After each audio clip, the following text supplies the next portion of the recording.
आखिर क्यों बीजेपी से इतने खफा है सपा सुप्रीमो? क्यों एक के बाद एक विवादित बयान देकर बढ़ा रहे हैं सियासी पारा? बुआ के बबुआ ने यूपी के मुख्यमंत्री पर एक के बाद एक इतने कसे सियासी तंज कि दंग रह गया बीजेपी आलाकमान। देखिए अब सीएम योगी को लेकर अखिलेश यादव ने ऐसा क्या कहा जिसकी नहीं थी किसी को भी उम्मीद। देश में इस समय लोकसभा चुनाव का दौर जारी है। 7 चरणों में कुल मतदान होना है, जिनमें से 4 चरणों का मतदान हो भी चुका है। 5वें चरण का मतदान 20 मई को होने वाला है। इसे लेकर राजनीतिक दलों के बीच गहमागहमी चरम पर है। अब इसी दौरान समाजवादी पार्टी के मुखिया यानी कि अखिलेश यादव ने बीजेपी पर एक और हमला बोला है। 2024 के इस चुनाव में अखिलेश यादव ने बीजेपी की हार को लेकर एक दावा किया है।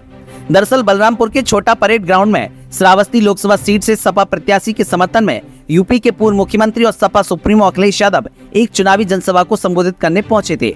इस दौरान अखिलेश यादव ने ये दावा करते हुए कहा कि बीजेपी चुनाव हार नहीं रही बल्कि चुनाव हार गई है। अखिलेश यादव ने आगे कहा कि उनकी भाषा और उनके भाषण से पूरे देश की जनता जान गई है कि उनका काउंटडाउन शुरू हो गया है। जिस ऊंचाई पर जाना था वह जा चुके हैं, अब ऊपर से लुढ़कना शुरू कर दिया है।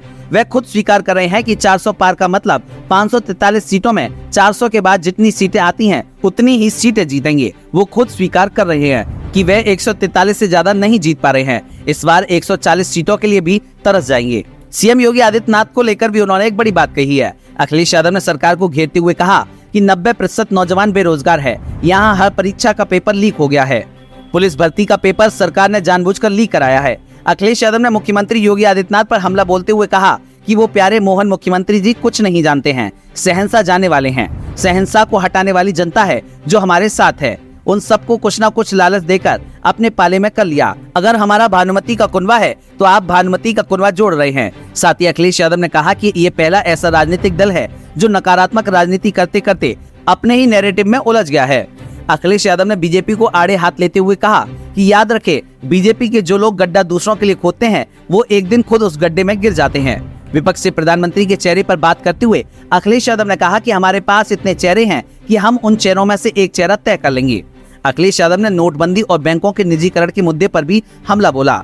उन्होंने कहा कि क्या इनका भरोसा ये फिर से नोटबंदी करवा दें, बैंक डुबा दें, पुलिस की नौकरी भी 3 साल कर दें। ब्यूरो रिपोर्ट, ATN समाचार।